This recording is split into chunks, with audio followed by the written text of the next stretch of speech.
Sap, sap, sap.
Hari ini kita memperingati Hari Pahlawan.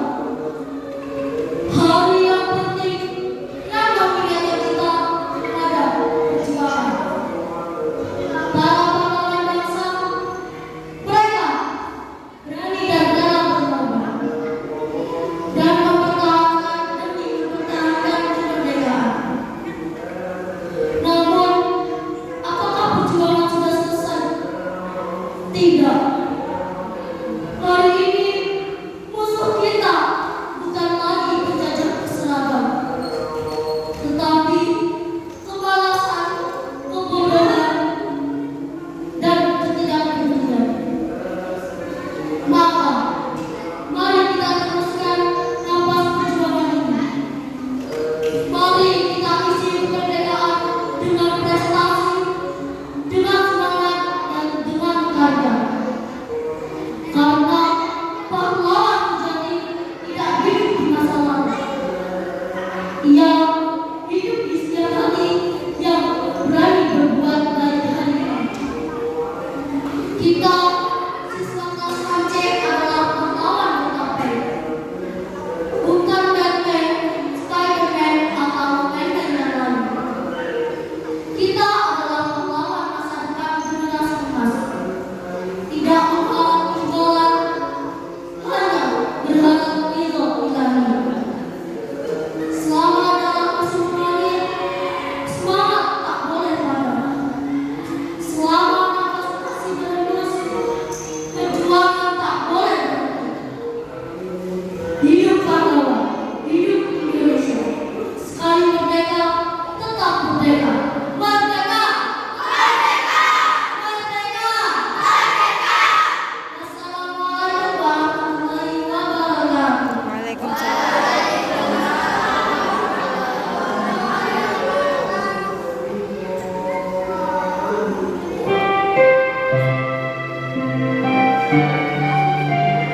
Thank